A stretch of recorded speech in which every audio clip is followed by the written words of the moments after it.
Scoot over. You said you're supposed to be in the middle, and you're the one that's pushing me. Look, look, there's your mark right there. See? Okay, I see it. Jesus. I don't see it. It's done.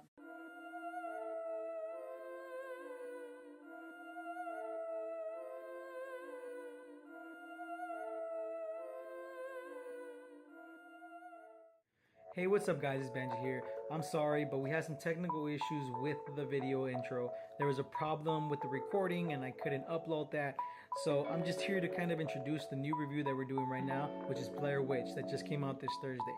It's directed by Adam Wingard, which is known for another movie, VHS, which is a great horror film. I actually recommend you guys go look at that. But let's get on to the review, guys. Hope you guys enjoy it.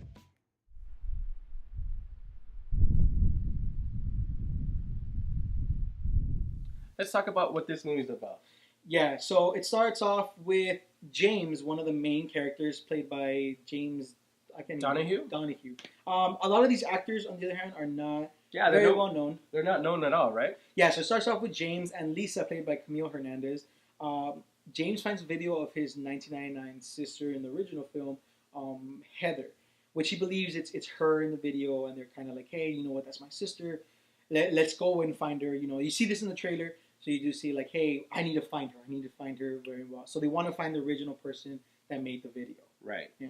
So they get together with a couple of friends. And now Lisa's a film student, right? And she kind of wants to make a documentation of this weekend of what's going on. Yeah, so that's the premise of how it starts recording. Yeah, of course. Right.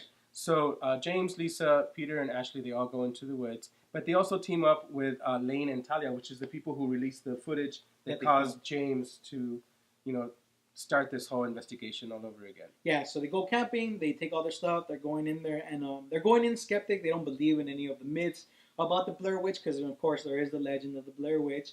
And that's where, sadly, in my opinion, and I believe in Anthony's opinion, 1999 happens all over again.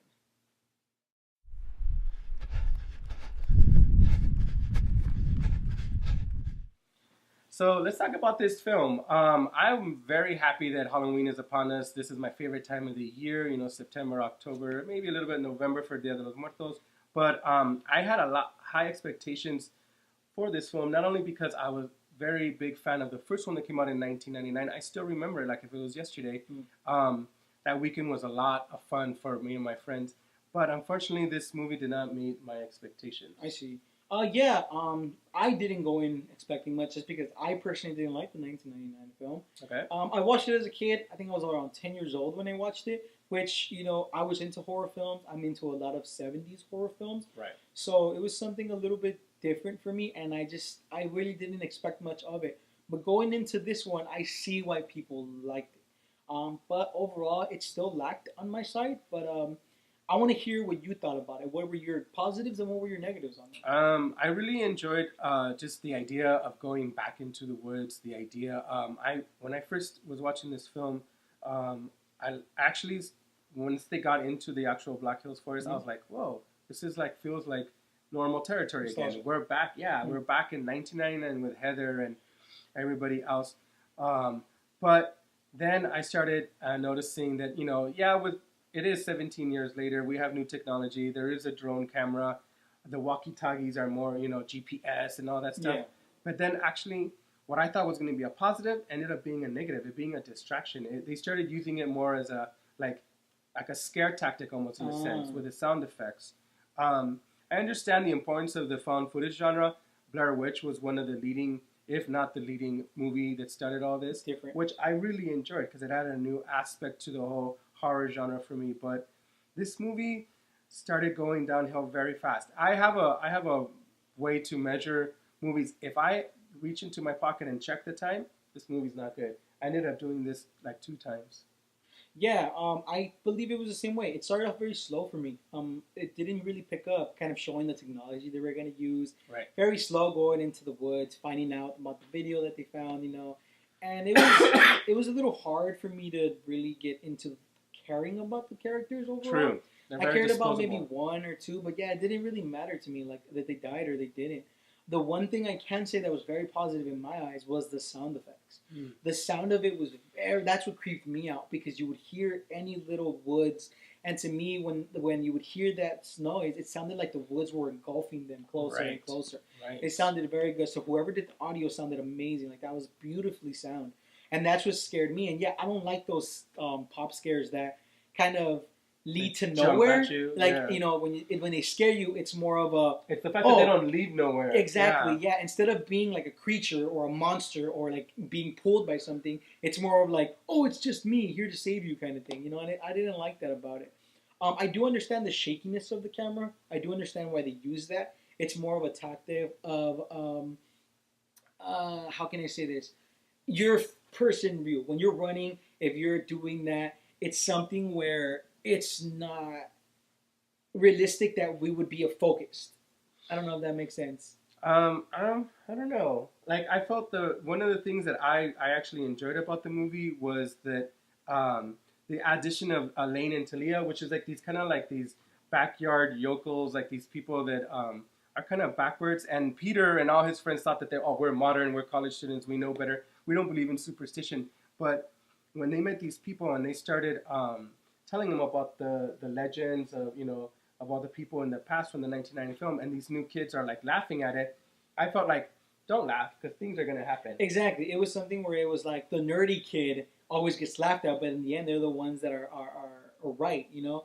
And another thing I didn't really like about the movie that kind of was the reason I kind of liked the 1999 film is because when people disappeared, people weren't, you didn't know what happened to them. They just kind of disappeared. They would be running and then that person would go away. Right. In this one, they showed you pretty much how everybody died, and I didn't really like that. There was one that, I don't want to spoil the way they kind of go, but there was one specifically that was kind of weird. It was like a voodoo doll murder. And it didn't fit with the Blair Witch theme. This felt more of a paranormal activity. Do you feel like it was like some sort of gimmick that they had to use, you know? Yeah, it was that. Like, towards the end, something that doesn't even make sense and it won't ruin the movie. Mm-hmm. That light that came in through the house, like, were we watching aliens? You know, is there a UFO aspect to it now? It was things that were throwing in. It just didn't make sense. And personally, I just felt that it was good enough to keep you in that horror film. It's something where I did feel horror aspects of, but it was just it was a 2.0 version of 1999. It was just an upgraded version for it, and I think it was because they believed in, if it's not broken, why fix it, kind of thing.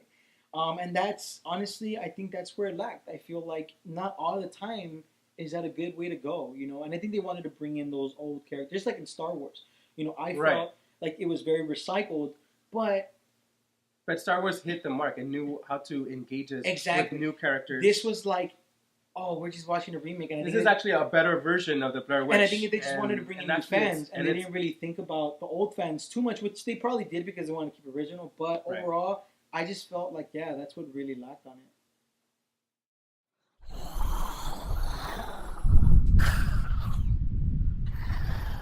All right, guys. So, scoring time. What did you give this movie?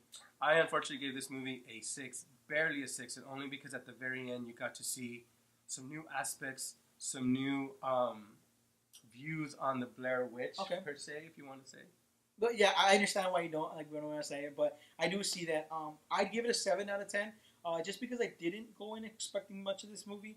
Just because I kind of knew it was going to be the same. A lot of cliches in horror movies nowadays that they did fit some of them, but like I said, the audio is what won it for me. I think that's what really won the movie for me.